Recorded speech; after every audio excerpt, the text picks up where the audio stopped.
Regular season NFL action is here, ladies and gentlemen. 15 games between Friday night and Monday night. Of course, Chiefs and Chargers tonight from Brazil. Welcome to the Breaking and Entering podcast, week one preview show.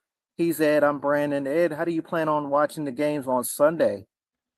I'm gonna probably order some food because West Coast games start 10 in the morning. So I order me some breakfast, an omelet, and start that way. Red Zone is on ESPN now, I believe.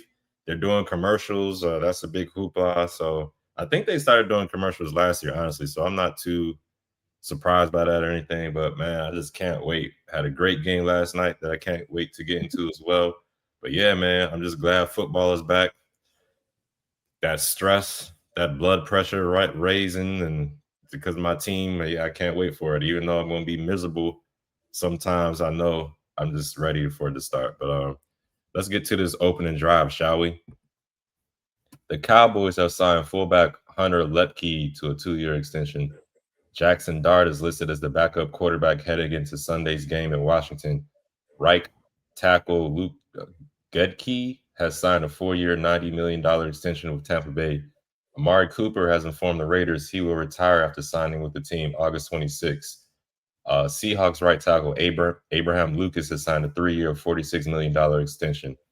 Linebacker Nick Bonito was awarded a 4-year, $106 million extension from the Broncos. Jets right guard Elijah Vera Tucker is out for the season with a torn triceps, and undercover cops will dress as opposing fans at Seahawks home games to curb unruly, disruptive behavior going forward. All right. Thursday night football, we saw the Eagles top the Cowboys 24-20 at the link there in Philly. Ed, let's get straight to you. You know these teams very well. What did you think about last night's Thursday night's game? Division game. Yeah, I had a funny feeling going into this game. For some reason, I was thinking like the Cowboys were gonna. I remember when we made our picks earlier in the week, I had the Eagles winning, but for some reason, as the week went along, especially yesterday, I just had a funny feeling. I was like, I could see the Cowboys winning this game. I don't know how, but I could just see them winning. And right out the gate, first want to feel bad for the special team for the Eagles who blew out his knee. I can't remember his name right now, but I felt bad for him. First play of the game, you never want to see stuff like that happen. But then the nonsense, the NFC East BS starts. The spit gate. Jalen Carter spit on Dak Prescott. He got ejected from the game, rightfully so. There's been angles coming out now that show, well, Dak spit at him first. Well, Dak was about 5 yards away, at least a good 10 feet away from him, and he spit. It went at the ground. Jalen Carter actually walked up to the man and spit, and it looked like it landed on his chest or something like that. So that excuse is really weak to me. In my opinion, I think Jalen Carter needs to be fined and suspended at least another game because that was really low. That was really pathetic. Spitting on somebody. I don't want to get into it, but that's definitely low to low. I mean, that I think that could be considered a crime, honestly, if it was like a regular person out in the world and the cops saw it. But yeah, man, that I think that changed the dynamics of the game for the Cowboys and the Eagles. The Eagles, they like to play with four linemen and just do their thing, and then everybody else in the secondary, they lock that down. So they kind of had to change it up. They had to kind of had to apply pressure differently going into the game. I think it allowed the running game of the Cowboys to get going. Javonte Williams, he was able to score 2 touchdowns. Both the touchdowns were in the red zone, right at the goal line. It's not like he had a big run and budget, but he was able to get 5-yard gains, 6-yard gains, 7-yard gains. The Cowboys offensive line at times was able to push the Eagles defensive line back and get extra yards when it looked like they were able to stop them, but they kept moving. Overall, from the Dallas side of things, I think they played as well as they could. It just towards the end of the game, especially after the break, especially after halftime, Dallas started being Dallas. Penalties, the huge turnover, Miles Sanders fumbling the ball. I think they were in the red zone when that happened. CeeDee Lamb drops. He had almost as many drops as he did catches. Jake Ferguson had a big drop in the end zone. And it was just, holding penalties start getting called. And I was like, Yep, this is Dallas back to being Dallas. I think I texted you that as well. Eagles side of the ball, man, Jalen Hurts, he was basically untouchable. People who played Madden back in the day, they had these things called Madden cards that you could put in the games. One of the Madden cards was like break tackles. I swear to God, he must have had that back. He had that Madden card in his back pocket because they could not touch that man. He would scramble around, try to extend the play, then he would just take off. And before someone could hit up, he would either slide on the ground or he'd break a tackle, juke somebody, and he would get some more yards and extend the drive. He did that quite a few times on some plays. It was second and long or third down, and he's able to extend the play. I'm like, can somebody just smack this dude once so he can, get that out of his mind? They were able to shove him a little bit when he was scrambling out into the, out of bounds area, but somebody need to put like a good lick on him, make him, rethink him scrambling. But he was very elusive. The same for Saquon Barkley, stiff arming folks, making people miss. He almost made, I think he made what was it, Deron Bland actually hit one of his own teammates. I remember one play, I was like, God damn, this is crazy. I'm gonna have to look forward to this all season. But that second half, I think, excuse me, the Eagles, that defense started to get humming. They were able to get pressure on Dak. I think they started doing a little bit of blitzing, get pressure on Dak, and then that secondary, they start flying around. Zach Bond, he started flying around. He was able to chase down. He might have made play of the game when he chased down Miles Sanders and prevented him getting in the end zone. It's funny. Shannon Sharp was like, "How the hell you let a linebacker run you down? You a running back." On his podcast. I was watching that last night. But that defense, man, I know a lot of those drops were on the Cowboys, but you could see a defender coming in, putting that shoulder, about to lean that shoulder and make a hit if they were to catch the ball, but they dropped it. I'm not saying that they dropped it because of that, but you could probably say, looking in the corner of his eye, yeah, I'm about to get laid out. I don't know if I'm going to catch this. CeeDee Lamb, Jake Ferguson, same. He caught they actually got a penalty for that unnecessary roughness or whatever you want to call it. But yeah, man, that Eagles defense, we'll see how good they look with Jalen Carter. But even without him, it took him like a half to adjust, and then that weather delay, little adjustments going on, and then Dallas didn't score any more touchdowns. They were kicking field goals, but they weren't moving the ball like they were before that first half. You could attribute a lot of that to CeeDee Lamb. He was reminding me, if anybody saw that movie, The Little Giants, the black dude, black kid, he had to put the stickum on his hands, on his gloves, because he had brick hands, couldn't catch nothing to save his life. That's what CeeDee Lamb started to look out there. And yeah, man, if Dallas being Dallas, turnovers, like I said, penalties, CeeDee Lamb drops, Jake Ferguson had a drop, and yeah, it just wasn't good. And one other thing before I leave it over to you, Brandon. AJ Brown, the Cowboys lost this game, the Eagles won. AJ Brown only had one catch. It was a big catch, but we'll see how that looks going forward, because I'm sure he'll want more targets going forward. But yeah, Eagles won the game. Cowboys, they look better, but I'm gonna let you get into it too. What were your thoughts on the game, sir? Yeah, coward move, like you said. That whole Jalen Carter situation. Guy's supposed to be a leader of the team, a leader of that defense. Do something like that so childish on the really hadn't even had a snap, because it wasn't like he played special teams. They hadn't even hit the field as a defensive unit. Um, and he goes and does something like that. But it's clearly no love lost between these two teams. Philly had 3 personal fouls in the first half alone. That Carter absence was felt quick. Cowboys went right down the field, 6 plays, 53 yards, and Williams touchdown. They was opposing the wheel on the Philadelphia defense. That key play was that CD go route on the right side. Beautiful catch there. Philly responded though, ran the ball down the throats of the Dallas defense. Uh, repairs still need to be made to that Dallas run defense, because it's still, in my opinion, it didn't look much better. They got a couple goal line stops there in the first half. They kind of buckle down there, but they still, as you mentioned, Jalen Hurts was able to get out several times. There was no spy with him. That's not None. necessarily the run defense in a sense, because it was originally supposed to be a pass type play, but at the end of the day, it does kind of count against your run defense there. So yeah, that Dallas defense, they got to fix things before their next game. But yeah, Dallas shot themselves in the foot with that Reed Blankenship personal foul.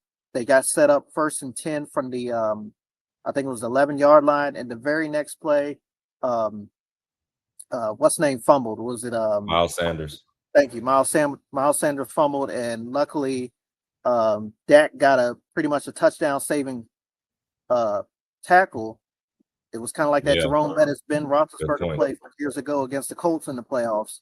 Because if not, Kenya Mitchell was going 80 some yards to the end zone. Um, CeeDee Lamb, though, I mean, he did have a nice game. 7 catches, 100 some yards. I know he had a lot of drops, but um, that's kind of what I expected out of him. When him and Dak are healthy, they have a good connection. We didn't see much from George Pickens.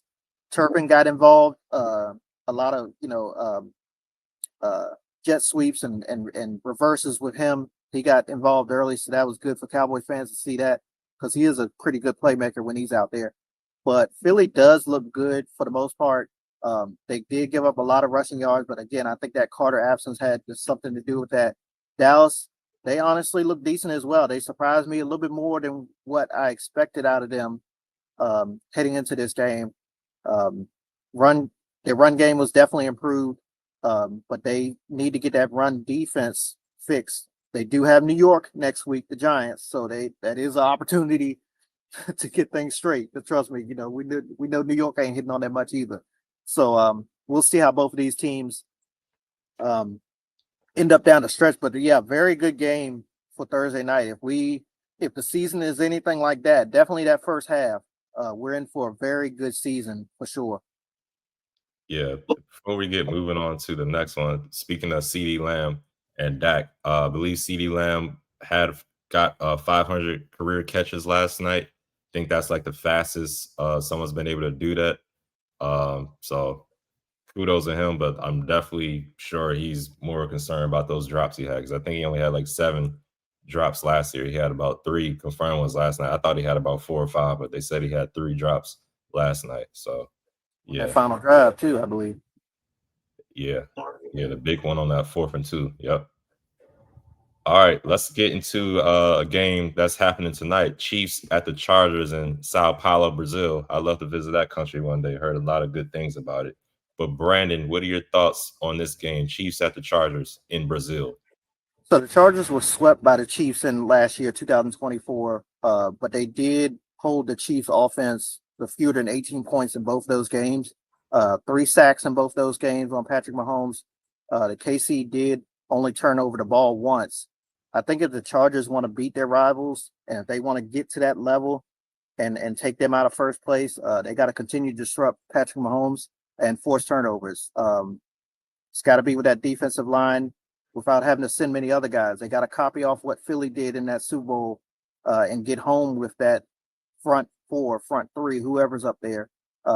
Offensive side of the ball, spread the ball out. Lad McConkey, um, get behind those Chief defenders. They still may be having nightmares from the Super Bowl as well because it was the last really full game that the starters played an entire game on. And they got torched by Devontae Smith and AJ Brown a couple times. Um, Justin Herbert, though, he's got to on the other side of the field, he's got to have a quick memory as well, even though it was months ago as well. He had 3 interceptions all last year, and the last game he played in was against the Texans in the wild card game, and he threw 4. So he can't have that against the Chiefs because they will capitalize just like the Houston Texans did in that playoff game. It's looking like Najee Harris is going to be out there. That's very good for them. Amarion Hampton, excited to see what he's going to do in this one as well. But I do know that the Chiefs play rookie running backs very well on defense. They have very fast linebackers going side to side. Those guys can hunt you down in a heartbeat. So we'll see how this Greg Roman run scheme is going to look with 2 new guys back there coming out of the backfield. I think Kansas City has about a 56% chance of winning, according to ESPN analytics. I like the Chiefs as well. Plus, they're damn near unbeatable in these week 1 openers, no matter where they're playing at. And even though it's in Brazil and it's technically a home game for the Chargers, we know Chiefs fans, they do travel as well. So I think they'll have a little bit of home field advantage in a sense heading into this one Friday night tonight. on Amazon. What do you feel like is going to happen in this game? Yeah, my concern starting with the Chargers, offense, the wide receivers. Mike Williams originally signed with the team, then he retired. I know they have Lab McConkey coming back, had a great season last year. Quentin Johnson, he's okay, but he's really inconsistent. Who else is going to get the ball? Yes, hands, exactly. Who else is Justin Herbert going to throw the ball to? And then the offensive line, Rashawn Slater, he got that massive contract. And then about a week and a half later, he blew his knee out. I think it was patellar tendon injury. How is his absence going to affect that pass protection and the running game? You talk about the rookie running back of Marion Happen. We'll see how he does because Najee Harris, he wasn't really around too much in training camp or preseason due to the fireworks accident he had. So he might be a little rusty coming out. I know he's on a roster and he's expected to play, but we'll see how those two look out there because I think that Chiefs defense is still going to be pretty good. I know they lost some pieces. Jerry Sneed went over to the Titans, but I mean, we saw how they were last year. They're still pretty good. And I think, Rashawn Slater being out, Chris Jones and those guys, the defensive end you talk about for the Chiefs, I can't remember his name right now. But Kalafdis. what's his name? George Kalafdis. Yes, Kalafkas. Yeah, I definitely expect on hear his name a few times, either disrupting plays or just making plays. So I think that Chiefs defense might have an upper hand going against the Chargers offense. I got to see if Justin Herbert can play mistake-free football, as he talked about those interceptions he had, the turnovers he's had the last game he played. If that's going to be in the back of his head or not. I like Harbaugh. I really do. Go blue. Little bias there since he used to coach Michigan, but I don't know. It might be a tough task going against this Chiefs team. Now on the Chiefs side of the ball, I'm kind of concerned about their receivers too. But I just think the quarterback they got, Mahomes, he'll make something happen. Rashee Rice, he's going to be suspended the first 6 games, so he won't be out there. But Xavier Worthy, I'm thinking he'll take a leap because he was really good, especially going on later in the last year. I think he might have another leap going against them. And Hollywood Brown, he's healthy for now, so he's a veteran wide receiver. If he can catch the ball, he definitely can make plays happen. So I think those two would definitely be good for Patrick Mahomes. Travis Kelce, I'm thinking he'll play good. He usually plays well against the Chargers, but he's starting to get up there in age. He's about 35, 36. I don't know, how I think he was probably motivated to play after, the performance he had in the Super Bowl where he didn't play too well. I'm sure he's motivated to play, so he'll probably come out there a little fired up. But we'll see once that third, fourth quarter hit, if those legs, knees, his body still holds up and he can play well. But all in all, I'm leaning towards the Chiefs in this one. I think they're favored by 3 right now. I think it'll be a defensive type of game, though. I think both of these offenses coming out the gate, I could be wrong, but both of these offenses coming out the gate will be a little slow. Who can run the ball a little better? But I think Mahomes is going to have a play like 3 or more plays better than Justin Herbert, and that'll push him over the head. So give me the Chiefs in this one in a very defensive game, close game. But yeah, I like the Chiefs in this one too. And this game will be on YouTube as well. So if no one has Amazon out there, you can watch it on YouTube too. Yeah, YouTube, yeah. My bad. It was one of them. No, you're good. You're good, man.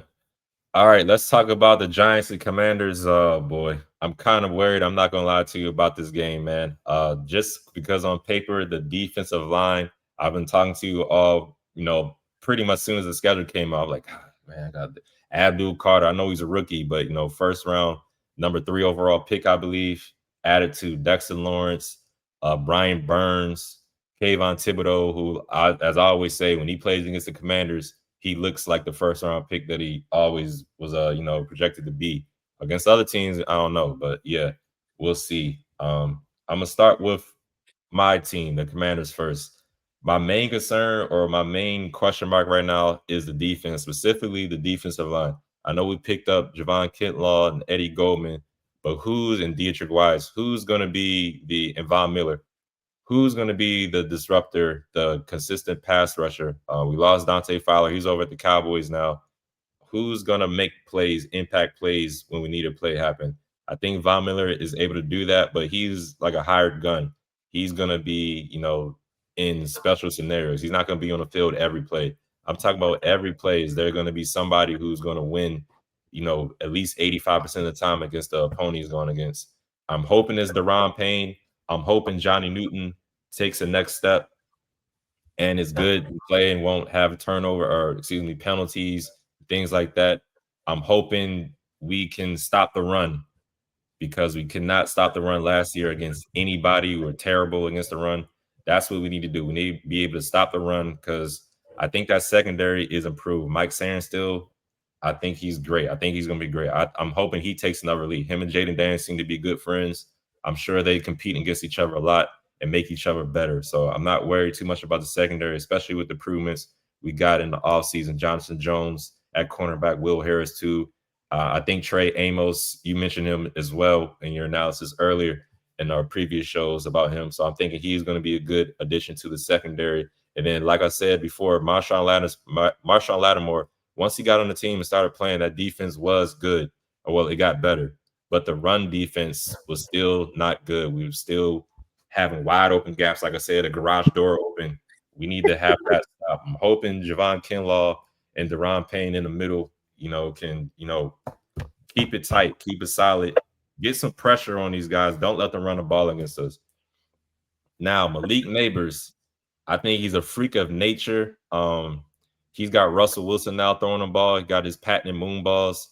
Russell Wilson played against us last year when he was on the Steelers. He had 3 touchdowns. But that was with George Pickens and Pat Freiermuth and guys like that. Can't let Russell Wilson get comfortable. Can't let him get in a groove. We gotta get on him early and often, and hopefully make him look old out there. Because if he gets in the groove, I think him and Malik Neighbors will definitely have a really huge game. I don't care who's got him, Malik Neighbors. I think he's one of the best wide receivers in the league already. I could be biased. I'm an NFC East guy, but trust me, he's like that. If we can get on him early and often and disrupt anything they do, that'd be great. And I don't need to see Malik Neighbors going crazy. So I think he's going to be motivated to play against us too, because him and Jaden Daniels were teammates together at LSU. And remember, everyone, the last time, it could have been the first game, but when we played the Giants last year, Malik Neighbors had a drop on. It's about 3rd and 6. If he would have caught that ball, that pretty much would have won the game for us. I'm sure that's in the back of his mind. He wants to go out there and do some damage to the Commanders. So do not let Russell Wilson and Malik Neighbors go off. And I think we have a good chance of winning this game. I mean, Vegas and the sports odds, they got us favored by 6. I think we can win this game comfortably as long as we don't beat ourselves. I think Jaden Daniels is a real deal. We got Terry McLaurin signed again. Another thing I'm concerned with, this is my last concern, is the run game for us. Brian Robinson, as we all know, he's traded to San Fran now. We got Austin Eckler. He's probably going to be more 3rd down back type territory, but Ja'Cory Merritt, Bill, as everybody likes to call him, Chris Rodriguez, and Jerry McNichols.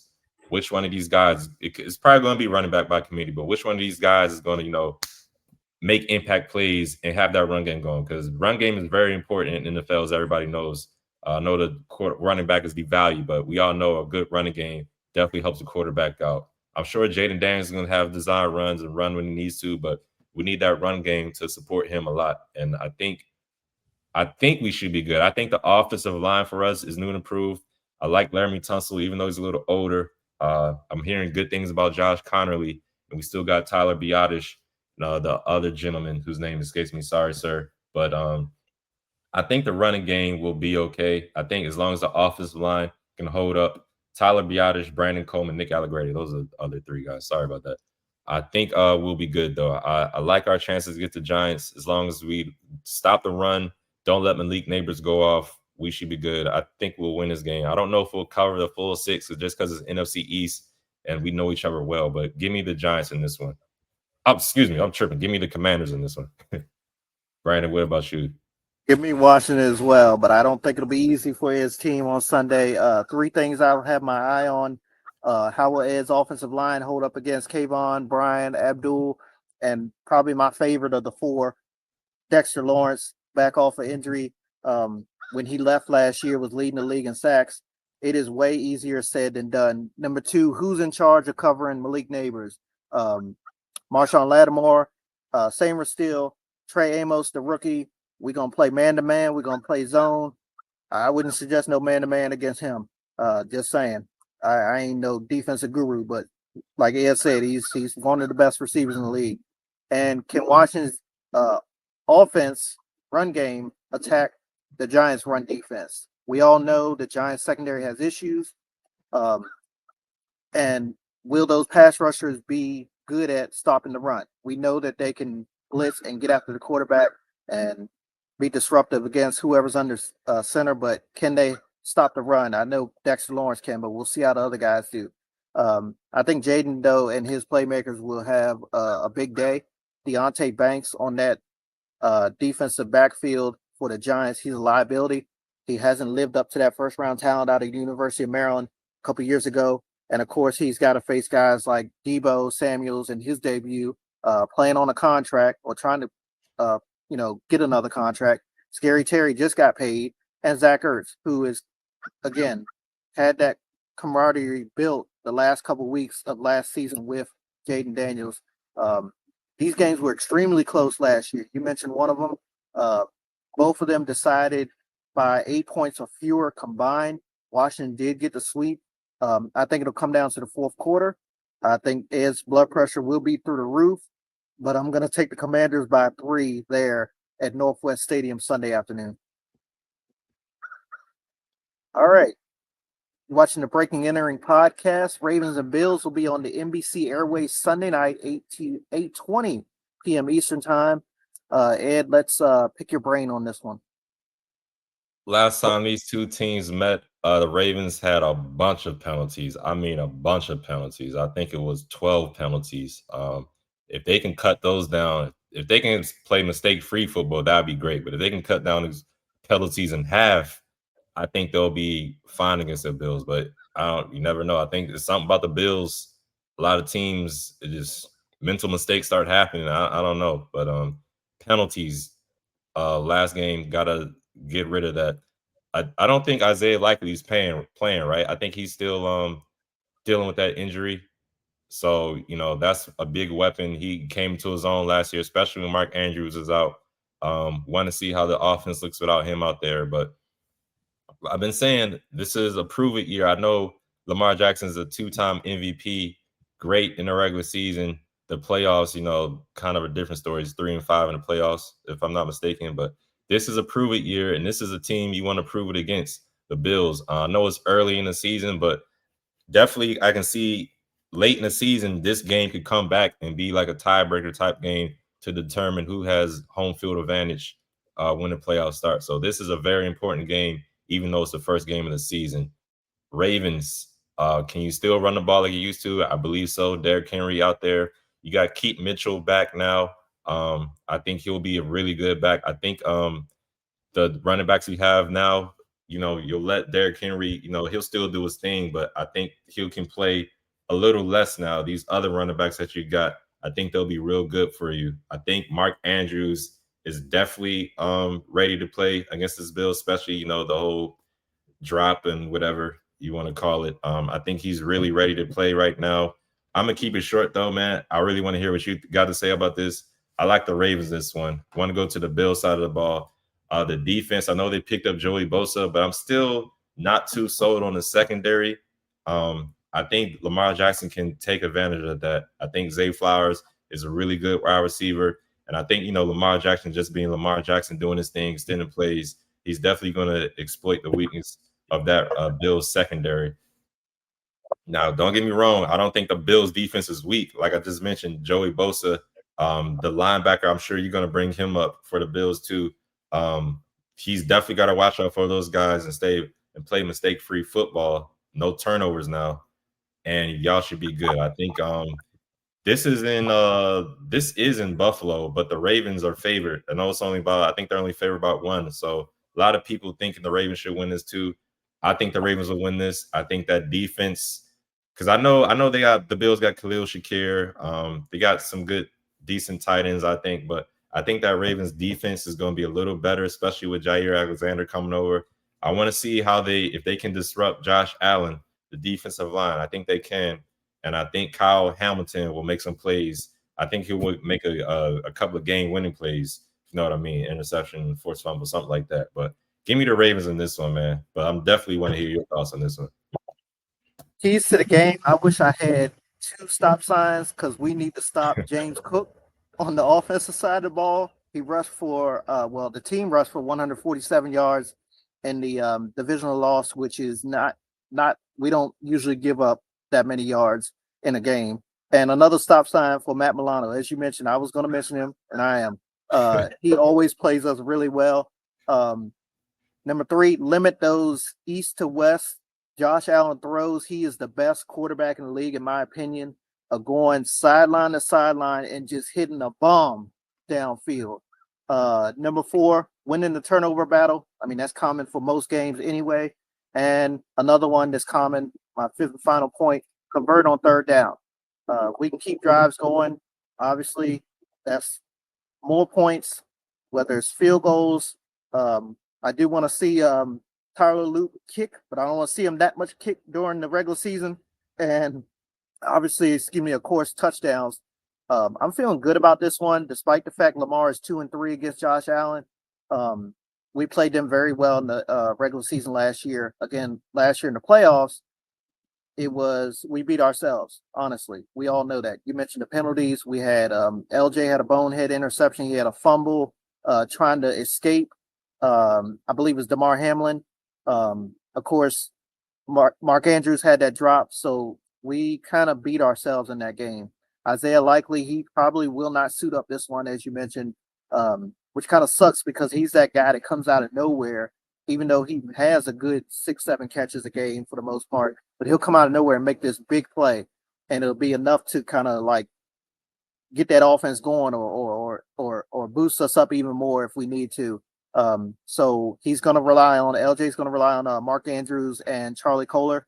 Charlie Kohler's no slouch either, guys. I know he's a third string tight end, but he's been solid. And there's a reason why he's still there after I think probably 4 or 5 years as a backup. He is still on this roster. But yeah, we'll be testing this new look Buffalo defense early and often for sure. They added a lot of guys in the draft on the defensive side of the ball. I believe it was 4 out of their first 5 were defenders. And of course, they added Joey Bosa and Tre'Davious White, who had a short stint in Baltimore, and he was in Buffalo for several years before. They did draft a corner as well, but at last I knew he was banged up in training camp, so I'm not sure if he'll be out there. But again, 2 keys to victory are stopping James Cook and limited again those on-the-run throws by Josh Allen. I'm not exactly scared of their wide receivers. I think they have a solid number 1 wide receiver, but they're not necessarily threatening to me. I think more so, can we hold up against their tight ends, Dalton Kincaid and Dawson Knox? They're 2 good tight ends, in my opinion, but we also have always struggled against the tight ends. So hopefully that'll get fixed this year. We got Roquan Smith, Trenton Simpson. If you're out there, my guy, please step it up because it wasn't working last year. We got 2 other linebackers that are no longer with us, so we'll have to see, who's going to be covering those 2 tight ends. I'm sure Hamilton and Starks will have some of those duties as well. But as much as I hate prime time, we performed well over the years in prime time. I think it will be close, but at the end, I see maybe 8 or 9 point victory for Baltimore. All right, let's see what happens. Definitely be watching. Yep. Brandon might be watching the game on mute, everyone, but Yeah. that was between ourselves. Yep. All right, let's get to an NFC North matchup, shall we? You got the Lions at the Packers. They play Sunday midday game. Brandon, what are your thoughts on the Lions at the Packers? So I've said it several times during this offseason that the Packers want to make moves in the NFC, much less their division. It starts in their division. 1-5 last year against the division, got swept by the Detroit Lions, got swept by the Minnesota Vikings, and lost one to the Bears, it's rare that they lose to the Bears. So they got to start good and get this win, Green Bay, if they want a chance, to get up in the standings, definitely in the National Football Conference. But Green Bay coaching staff, they'll be wanting to see what these 2 new coordinators do for Detroit. Will they make the mistakes? We know the players will not, more than likely, but will the coordinators make the mistake? Will they send too many men on the field? Minor things like that. Green Bay has that veteran coaching staff that has been there for a while, so we'll see how that also pans out as well. Uh, Jared Goff, he's simply one of the most accurate quarterbacks in the National Football League. We know what Jameer Gibbs can do. He's probably one of the top three running backs. Most people have him at number two behind Bijan Robinson. And those wide receivers, real deal. J-Mo, um, Amon-Ra St. Brown, this guy that Ed always talks about, kind of got me onto him. Um, so Green Bay secondary will have their hands full all day long. They were good at creating turnovers last year. Um, so the Packers defense coordinator, Jeff Hafley is his name. He's banking on the pass rush to get after Jared Goff, and that offensive line, which is also a little bit reshuffled as well. The center, Frank Rango, he retired, and I believe one of their other linemen got banged up during training camp. I'm not 100% sure, but I believe so. But I think both of these defenses are close in proximity and similarity. I do have to go with the offensive edge then. If that's the case, I got to go with Detroit because of the players. My heart goes with Green Bay. I really want Green Bay to win this one, but again, they have not beaten Detroit in a couple of years, if I'm not mistaken. I think they got them. They've uh, Detroit has had their number since the last game of Aaron Rodgers last year. They I believe they put Green Bay out of the playoffs, and they just have not recovered as far as beating Detroit since then. So I'm gonna go with Detroit in this one. How do you feel about it? So we know the Packers picked up Michael Parsons in the trade. They traded over Kenny Clark to the Cowboys. They got Michael Parsons. Michael Parsons, I think he's an elite pass rusher, elite defensive edge type of guy. My main concern right now, the Packers, is are they still going to be able to stop the run? I think they have a really good linebacker in Quay Walker, but like I said, Kenny Clark's gone. TJ Slayton, I believe his name, is another player that's left. Looking at their depth chart now, Devontae Wyatt and Colby Wooden are their two defensive tackles. Of course, they got Rashawn Gary. He's a really good defensive end as well. But are they going to be able to stop the run? Because the Detroit Lions, I think they call them Sonic and Knuckles, got two really good running backs. They potentially both of them could be a top 10 running back in my opinion. You talked about Jameer Gibbs, David Montgomery. I mean, a really good 1-2 punch. Is Green Bay going to be able to stop these guys? I gotta see it to believe it. I honestly, right now, I'm not too sure they can. Um, then you talked about, the weapons that the Detroit Lions have at the secondary or the wide receivers, Jameson Williams, Amon-Ra St. Brown. Got a pretty good tight end too, Sam Laporta. He had a kind of a down year last year, but his rookie year was really good. I think he was going to have a bounce back type of year, even with the change in the coordinators.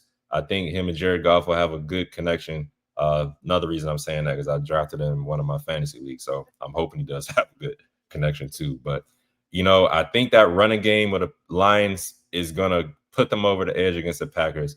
I really like Jordan Love. I like Josh Jacobs too. I think he's a top 5 running back as long as he can stay healthy. He's a bell cow. They can use him in the running game, and they can throw it to him out the backfield as well. My main concern on the offensive side with the Packers, though, is the loss of Christian Watson.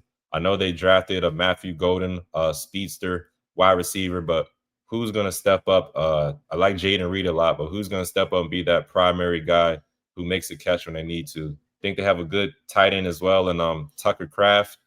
But I think comparing the offenses against each other, I think I like the Lions offense going against the Packers defense more than I like the Packers offense going against the Lion defense because they got my boy Aiden Hutchinson back as well too. I think him being out the later last season with that broken leg, I think he's going to be a real good addition again for that defense of the Lions. And I can see him being very disruptive coming back. I don't think he'll have too much rust, in my opinion. I like the Lions too in this one, man. I think as long as Jared Goff can play mistake-free football, don't have any turnovers, the Lions should win this game. Because even though I like Jordan Love, I think they're a playoff team. I do see him, throwing an interception. I can see that happen. I don't think Josh Jacobs will fumble. I think it would be, if a turnover happens, I think it will be with Jordan Love, either an interception or Aiden Hutchinson or somebody forces a fumble out of him. and that can be the deciding factor. But yeah, give me the Lions beating the Packers in Lambeau Field. Yeah, I like that one. Got you. All right. So Aaron Rodgers, he'll make his return to MetLife Stadium Sunday afternoon to take on the team that released him. Steelers at Jets, 1 p.m. Eastern on CBS. He's been high on the Steelers this offseason. I can't wait to hear your thoughts on this one. Yeah, man. Aaron Rodgers going against his old team, and Justin Fields going against his old team as well, playing against the Steelers. We talked about it. Well, I mentioned it in the opening drive. The Jets lost their right guard, Elijah Vera Tucker. I think that's a huge loss for them. He's one of their best offensive linemen because I really like Brees Hall. I wonder how that's going to impact the run game because I think that Jets offense, they got a really good wide receiver in Garrett Wilson, but I'm still not all the way sold on Justin Field. I know he's a dual threat type of guy. He can run the ball. I'm sure he's going to make a lot of plays with his legs, but I'm just not too sure him going against this Steeler defense. They're always pretty good. Cam Hayward, even though he's had this weird contract situation and he's been trying to get it. I think he's sat in during the training camp and everything, but I think him and the rest of that defense is going to be ready to play. I'm leaning towards the Steelers in this one. I know Aaron Rodgers is really old. I know he did not play that good with the Jets, but I think the infrastructures in the Steelers, Mike Tomlin and those guys, he's got a really good wide receiver himself, a DK Metcalf. I think he has two decent tight ends as well. They picked up Jonnu Smith, as we mentioned earlier in our preview shows, and they also got Pat Freiermuth. Everybody loves to call him that. The running game is my only concern with the Steelers. I like Jalen Warren a lot. They picked up a running back in the draft as well, rookie running back Williams, I think his name was, Hampton or something. I'm sorry, sir. I should know your name. But I like the Steelers in this one. I think the defense of the Steelers is going to be all over the Jets. Like I said, since the injury of one of their best linemen, Elijah Vera Tucker, I think that the Steelers defense is going to be able to stop Brees Hall and Braylon Allen from doing too much damage to them. And I like the Caleb Johnson. That was the running back for the Steelers. But yeah, I like the Steelers. I think Jalen Warren. I think he's going to be able to run the ball, make plays. I think Aaron Rodgers. He's not going to have to. I think he's more of a game manager at this point in his career.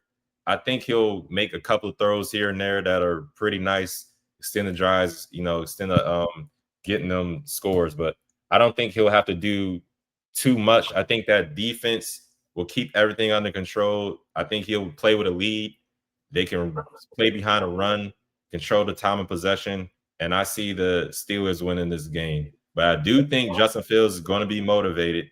I think he's going to want to play and win and show the Steelers what they gave up, and they should have stuck with him instead of Russell Wilson. I do think he's going to be motivated to play, but just from what I've seen from him out throughout his career so far, I just don't know if he'll have enough to get over the Steelers defense. I really think the Steelers defense is going to be really good and stymie anything that the Jets put out there. So give me the Steelers in this one. I think they're favored by 3. Yeah, I think they'll win by at least 3. I can see that happening. What are your thoughts on this game, sir? Yeah, I'm seeing this as a low scoring, kind of grinded out type game. Both these teams are expected to have good defenses this year. So I think that's part of the reason why I think it'll be tough sledding for both quarterbacks as well. Because the opposing defenses know them both. Of course, Justin Fields with the Steelers last year. He faced them in practice every day. And then Aaron Rodgers, practiced against the Jets defense. So they know him as well. So if I had to choose a quarterback in this one, I got to go with Aaron Rodgers because there's nothing he hasn't seen. As Ed mentioned, he's old. He's been out there for a while. I love my guy, but he's been out there. And I think he'll hit Freiermuth a lot early and often as well in this one. Jets haven't always been good against covering the tight ends either. I think we'll see a good heavy dose of both running backs, Jalen Warren, Brees Hall. Arthur Smith loves to run the football. That was his mantra. That's part of the reason why he was bought there. And then the new Jets offensive coordinator, Tanner Instrand, I think that's how you pronounce his name. He'll need to do the same as well because I'm not too confident with Justin Fields. Honestly, I saw some of his clips in a training camp. I've heard some of the stories out of from the beat writers up there in the New York market, and they said it wasn't all good there during training camp. Of course, that's without pads. That's against the defense. But we'll see. As you mentioned, he has a really good receiver in Wilson. I think that's the name. It's, who's their number one receiver? I Yeah, Garrett slipped my. Wilson. Yeah. Thank you, Garrett. Okay, for a second I was like Zach, but no, he's the quarterback. He's gone. So yeah, I honestly don't see either team winning a lot of games this year. So the outcome of this one will be critical for both of them. I got the Steelers though by 5. They're on the road in MetLife Stadium. All right. Texans at the Rams. They play Sunday midday as well. I think this could be a potential game of the week, in my opinion. Brandon, how are you feeling about the Texans going against the Rams? I agree. I think this will be one of the better games of week one. But if Houston cannot run the ball, I think this game will get away from them early. Um, Houston wide receivers concern me right now. Tank Dell, he's not back. Nico Collins, he's the only guy with legitimate experience with CJ Stroud. I know they bought in Christian Kirk, and I think there was some news came down about him yesterday or today. Yeah, I want to say I he's don't think banged he's up. playing. Yeah, yeah. Um, and Ed, you mentioned several times last year, if Houston can't run the ball, they're a whole different total offense. And Joe Mixon is out of this one, so it's going to be Nick Chubb out there, and I think I can't remember the other guys. He's been on the roster before, Damian but Pierce. thank you, Damian Pierce.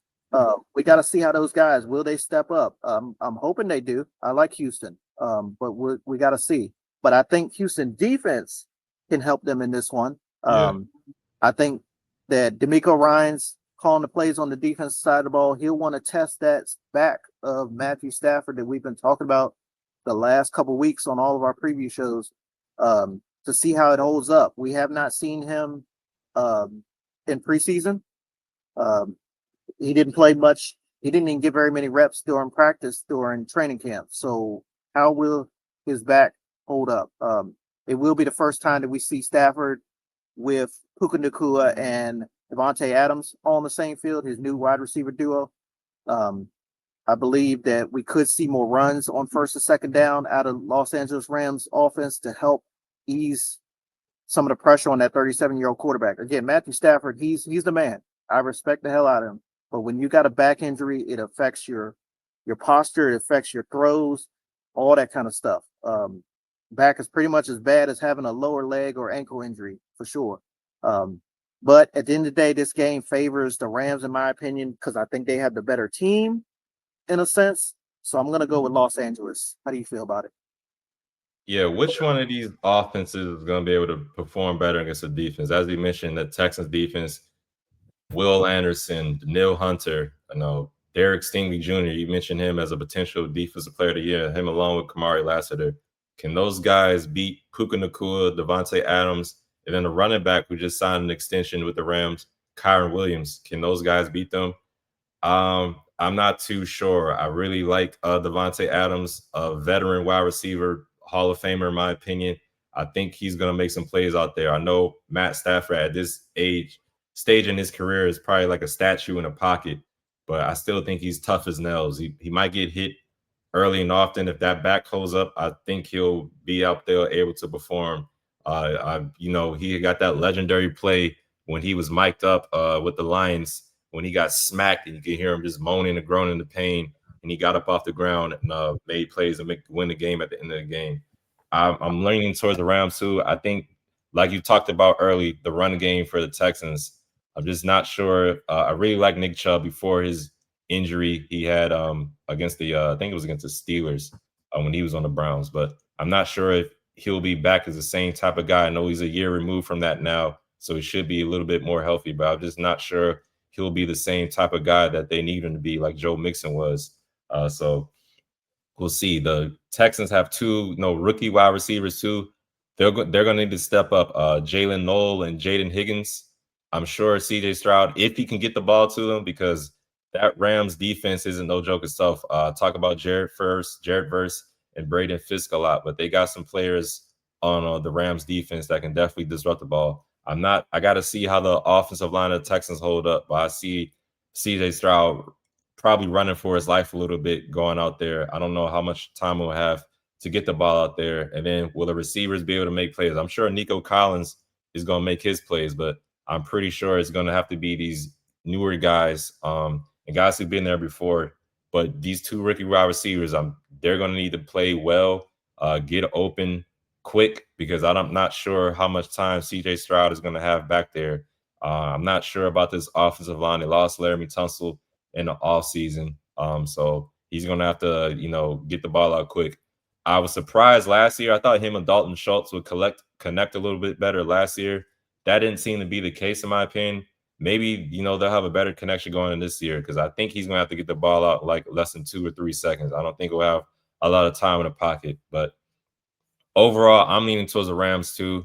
I think Kyron Williams is going to make a little bit more plays against these Texans defense, even though they're a great unit. I just see him, Puka Nacua, and Devontae Adams making a couple more plays against this Texans defense, and I got the Rams winning this one too as well. But I'm not counting out the Texans. I can definitely see them winning. Think Vegas got the Rams favored by 3. So I think it'll be a close game, but give me the Rams in this one as well. I'll take the Rams in this one for sure. All right, Joe Burrow and the Bengals. They're heading into the Dog Pound on Sunday. The battle Jerry Jeudy and the Browns Sunday afternoon. Joe Flacco, he'll make the 20th Week 1 starting quarterback since 1999. I'm not going to talk about Joe at the moment. I'm going to talk about the guy on the other side of the ball, Myles Garrett. September 10th, 2023. It was Cincy at Cleveland. 10 minutes left in the third quarter. It was 4 from 4 for Cincinnati at their own 31. Myles Garrett lined up. He hit the Jordan crossover. Next thing you know, Burrow was going down for a loss of 13. Turnover on downs. It was like the script was written. Cleveland was harassing Burrow all game long. 10 quarterback hits, 2 sacks. I think the final score was 24-3. Cleveland won that game. It kind of shocked the world. They're going to need another performance like that, in my opinion, if they want to start the year 1-0. The Browns, that is. Easier said than done, but the Browns have the guys on the defensive side of the ball to get Burrow and his guys out of rhythm. I think Jim Schwartz has probably been preaching all week long in that defensive meetings to swarm to the football and complete the tackle to all his defenders, whether they're first string, they're rotational, special teams, anybody that's out there that's got to make a play or tackle, get to them fast, because these Bengal playmakers are shifty. They can break tackles and they can make guys miss very easily. But I think this is basically a must win in Week 1 for Cincinnati, because they haven't won a season opener since 2022 against my Ravens. They cannot shoot themselves in the foot but so many times and expect to make the playoffs. I said it in our AFC North preview that a lot of people are talking about that defense. It's got to be them getting off to a fast start in September, because that's why they, on the back end of the year, they're fighting and crawling and all that type of stuff to even get in the playoffs. But I'll definitely be watching the Bengals wide receivers, Jamar Chase, T. Higgins versus Greg Newsome and Denzel Ward. Is Ward 100%? I think he was listed as questionable the other day. I hadn't checked in a while. But we know that the Bengal wide receivers are probably the best duo in the league. I know there's been some free agent additions across the league, Puka and Devontae, Cooper Kupp and JSN, just to name a few, Travis Hunter and Brian Thomas. Thank you, down there in Jacksonville. But none of those guys have played together. We saw what the hell those guys did last year. And then the Browns corners are, honestly, in my opinion, I think they're the second best duo behind the guys down there in Houston. You mentioned in your in the last game, Kamari Lassiter and Derek Stingley Jr. But I think Cincinnati will get it done there on the road. They'll be in Northeast Ohio. They don't even have to leave the state. They can probably drive to this game. Give me the Bengals in this one. How do you feel about it? I agree with you. I think it's a must win for Cincinnati. We'll see if they can get it done. My main thing I'm looking at is how will the Browns defensive line go against the Cincinnati offensive line. You talk about Myles Garrett. They drafted Mason Graham out of Michigan, go blue, defensive tackle.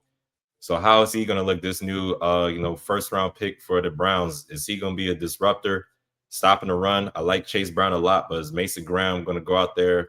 He might have to, if he's creating double teams, then you can't double team Myles Garrett, or somebody else is going to go. Malik Collins, looking at the depth chart, Alex Wright is the other defensive end for the Browns.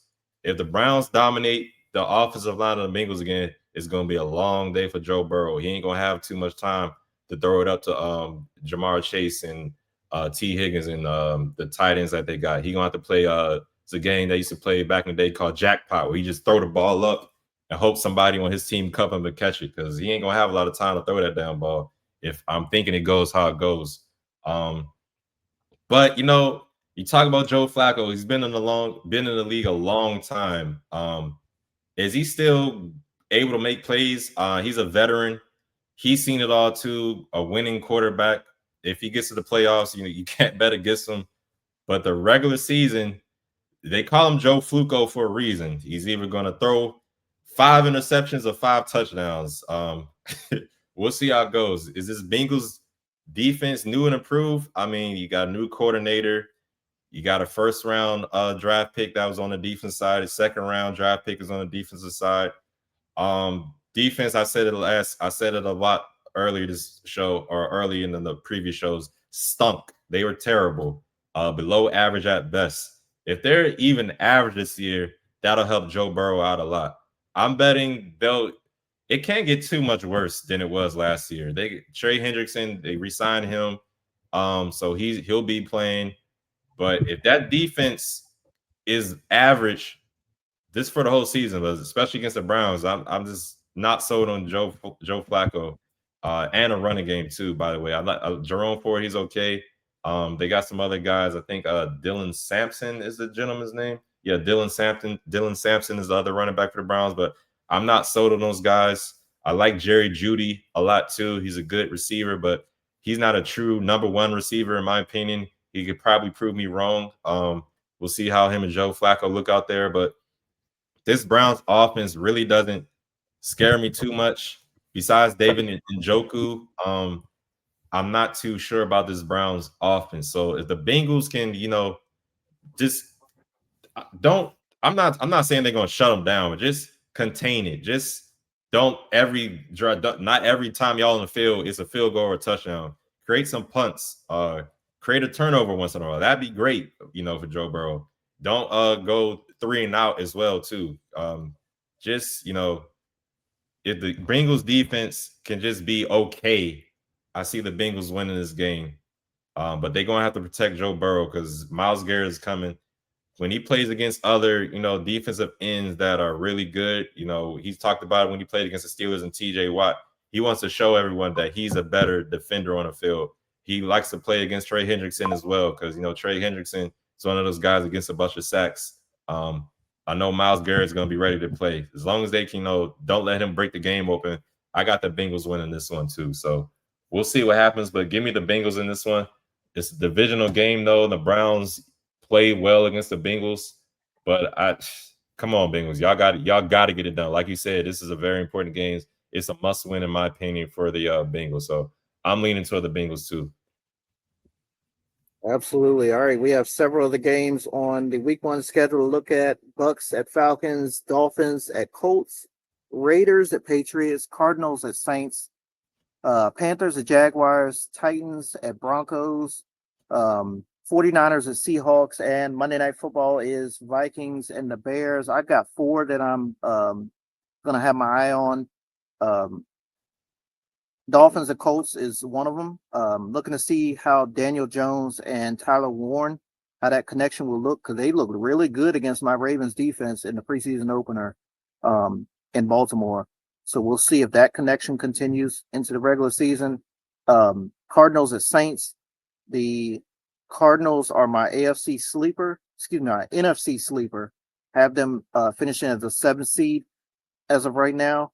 And will Saints fans already have their brown bags out that they're notorious for over the years when their team is not winning? Titans and Broncos there in Colorado. I think Cam Ward, he's in for a long afternoon. They got both of their star defenders re-signed, sealed, delivered. They got Riley Moss out there at corner. They got the reigning defensive player of the year in um, Certain. thank you. I'm drawing blanks right now. Patrick Patrick Surtain. Surtain the second. Thank you. Um, Guys all over that defensive side of the ball, and the defense coordinator is pretty damn good himself as well. And then Vikings the Bears. That's my last one I'm looking at.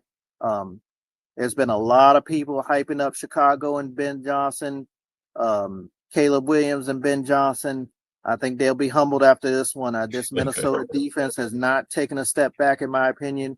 They still got Brian Flores over there calling plays. He's like the mad scientist on the defense side of the ball. They used to call Rex Ryan that back in the day. I think Brian Flores has taken that title Mm. from Rex Ryan back in the day when he was defensive coordinator for the Ravens. Which games are you looking forward to? I'm definitely looking at the Titans Broncos game as well. I want to see how Cam Ward looks since his debut. I agree with you. I think it'll be a long day for him going against probably one of the best defenses in football, the Broncos. Niners Seahawks division game. Looking at that, Christian McCaffrey on an injury report with a calf injury now. He's questionable, so I don't know if that's just a cautious type thing, but it'll be interesting if he winds up missing the game. That could definitely change the outlook for that one. I'm looking at Cardinals Saints too. I want to see how Kyler and Marvin Harrison look. I got Marvin Harrison in my fantasy team, everyone. So I want to see how that looks. I'm looking at the Raiders and Patriots. I want to see Geno Smith, this running back, Ashton Genty. I want to see how they look. Pete Carroll and those guys. I want to see how they look out there. Um, Panthers Jaguars. Is Travis Hunter going to play both sides of the ball? I know he's the wide receiver. He's definitely going to play the offense side of the ball. And they got him slotted as a cornerback too. But how much is he going to play both sides? And they're going to need him out there. And then for the Panthers side, Bryce Young. He looked a little better once he started playing again late last season. Is he going to build off of that, or was that just late in the year? No one really gave a damn because the teams they played, and the Panthers, they stunk. But is Bryce Young going to continue to play like he was towards the end of the year? And we'll see. I want to see the rookies, all the rookies. They got a rookie wide receiver, McMillan, for the Panthers.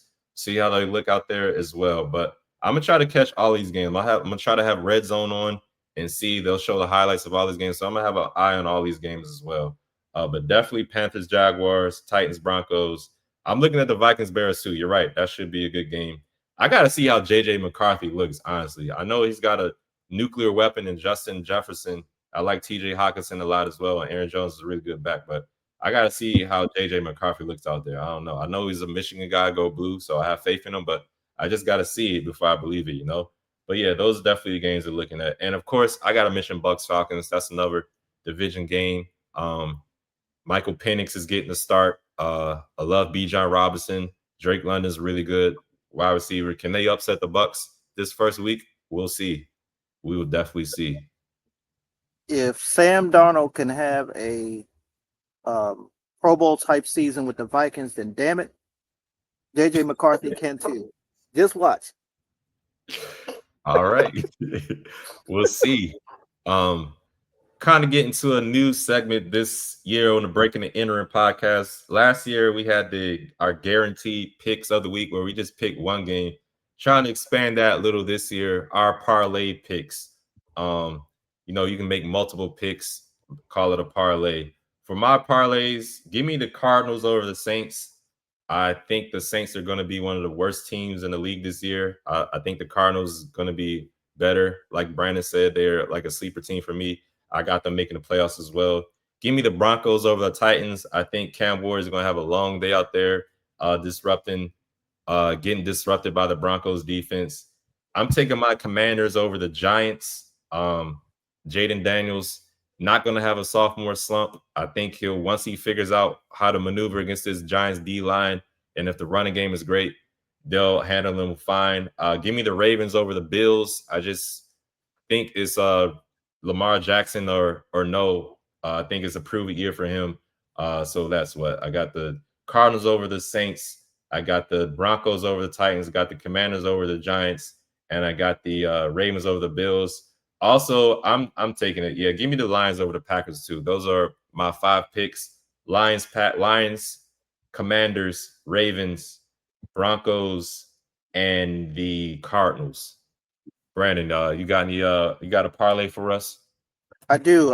Two of them are the same as yours because I think we both agree that both of these teams are going to dominate on Sunday. I got Arizona Cardinals over the Saints, Denver over Tennessee. So I started with three. So let me give you my third. Minnesota over the Bears. I'm just not confident in this Bears team on the offensive side of the ball. I think it'll take some time for this whole Ben Johnson thing to work. They're just, acting like he's God's gift to the universe right now. But we'll see. I'm gonna add one more. Um, Not too confident, but I got a feeling that Seattle will beat San Francisco at home. I can see that. Yeah. I just got a feeling. I'm not too sure. I know you mentioned the whole um, McCaffrey Yeah. thing. We've got a couple wide receivers banged up there for San Francisco. Um, they Yep. lost a couple guys on the defensive side of the ball, and Seattle has pretty much retooled. I'm not 100% sold on Sam Darnold, but I Same. think in this game they can get it. I think they're a healthier roster right now. The 12th man has always been a force out there.